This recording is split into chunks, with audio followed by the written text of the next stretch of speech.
Right, good evening ladies and gentlemen, Antony Carpen here for Vloguary number 3.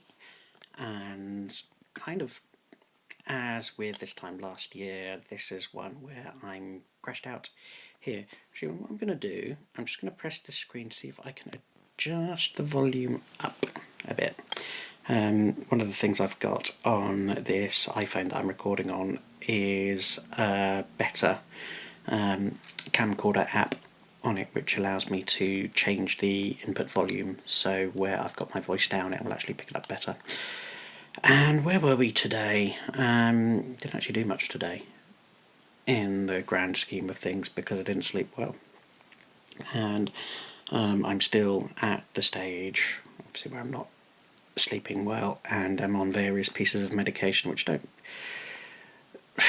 don't want to say they're not doing much because they clearly are, but it's only kind of like dealing with symptoms rather than causes. So yes, I'll be getting some sleep, but I'm not getting rested sleep. You may be able to see the bags under my eyes. That's a sign of not getting rested sleep. I've also got, as I've had for quite some time, in my chest just about there, kind of like there. It's basically where your internal intercostal muscles are, the ones that kind of like link your rib cage to your lungs or heart, and they kind of semi-permanently spasmed back in 2001, and they've always been like that ever since, and no physician or medical doctor has ever been able to explain either A, why that happened, or B, how to kind of like undo it and get rid of it. And this is, I think, one of the real frustrations of this, what they call a generalised anxiety disorder, give or take a few other things, is that there doesn't seem to be any cure for it. It's just managing. And kind of over the past few months, that managing process seems to have got harder and harder. So if you look in the drawer I've got there, I've just got this cocktail of medication, and it just depresses me when I look at it. So I've got the kind of like normal anti-anxiety pills, which is venlafaxine, and I've been on it for over 10 years now. Actually, it's kind of like around Christmas 10 years ago was when I first went on it. Around the time that I transferred to London, because I thought if I'm going to be burning the candle at both ends, then I'm going to need something just to deal with that stuff, and I've been on that ever since. I'm on propranolol, which I think is a beta blocker to deal with kind of like peaks in anxiety. About once a week I'll take a sleeping tablet just to, if anything, just try and knock me out and make sure I do get some sleep and take the worst edges off it. And then I think I may have mentioned previously, just on kind of like these bad boys, which is, I call this the Beckettide inhaler because it's always been that since childhood, but it's probably got another. I think it's got another name on it, and it's basically a steroid, which corticosteroid, which again doesn't really do my mood any good. It just makes me more angry than I should be, because steroids make you aggressive, and I think kind of like anxiety related, kind of like chest tightening combined with bad pollution on the road outside,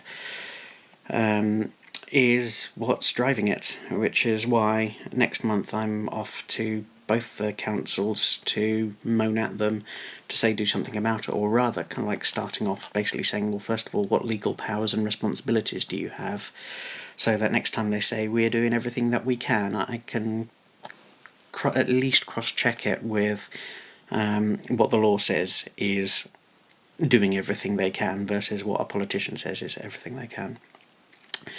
So anyway, talking about councils, I'm off tomorrow to the Guildhall to basically get sand kicked in my face by the CB1 Brookgate developers. Basically it's the 6 splendid chaps who decided that they weren't going to build the new home for the county archives in the old mill building. They were going to weasel their way out of it and turn it into, I think, just another block of luxury apartments to sell for far more money than they'd have got for the for the county archives, and just the complaints. I was with the Smarter Cambridge Transport campaigners last night, and the independent county mayoral candidate Peter Daw turned up. I'd had a good conversation with him on a whole host of things, and he just describes the station as as kind of like Minecraft architecture, just so bland and uninspiring, an identikit that could have been built anywhere. And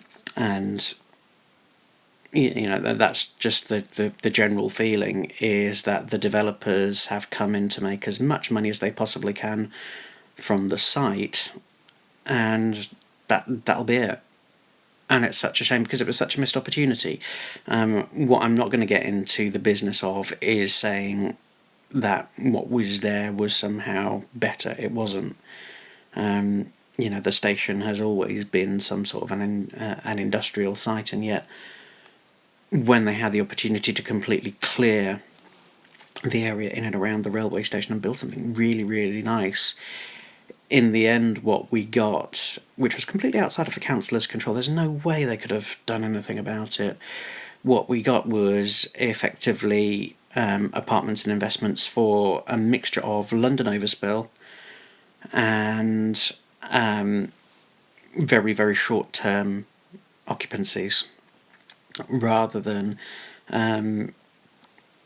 if I can call it, basically a safe, sustainable community, which they could have built. But the forces of international capitalism, and in particular the international property bubble, and the failure of repeated governments to actually do anything about it, meant we are where we are, and we're going to see a symptom of that tomorrow with the final application for the replacement mill building, which I fully expect to go through. I'll be astonished if it doesn't. And then a proposed extension to another one of these mini private schools that seems to be cropping up absolutely everywhere. I've kind of got to be diplomatic in terms of what I say on this, because I've got obviously friends who have got children who both go to state and to some of those small private schools, and in the grand scheme of things, I don't begrudge any parent in terms of individually where they choose to send their children, because parenting is a bloody hard task in itself, without somebody like me who doesn't have, and is, because of health, choosing not to have children anyway, going around telling individual people what they shouldn't be doing in terms of their choices. But from the perspective of managing a sustainable city, I come back to the point of, do we have the right structure, and do we have institutions with the right powers to decide what sort of buildings and what sort of functions and what sort of organisations should be located, and where across the city, so that actually we are designing out problems rather than creating problems for ourselves. Because one of the concerns with the Cherrington Hall development is that the expansion of the buildings there will deprive some of the local residents there and the local communities there of something that perhaps that they'd always used, if I can put it that way. That will now all be kind of fenced off, which I think is a shame. But again, it's powers passed by Parliament, tabled by the government, that it's all related to the free schools policy that allows people and organisations to do that. So they're only really doing what the law allows them to do. Hence why, one of the things I try to encourage people to do is, where you disagree with it, at some stage you've got to try and engage with the system and do something about it. At the same time, I completely understand why some people just completely give up and say, I'm having absolutely nothing to do with politics, because when you look at the amount of energy that you put into it and what you get out of it, for too many of us, there is that huge imbalance. And in the grand scheme of things, again, I don't think we will sort that out in my lifetime, if ever. I think it will be a constantly evolving thing. Anyway, I'm going to crash out now because I've got an early start. So I'll see you for Vloguary number 4, probably at the Guildhall. So see you soon.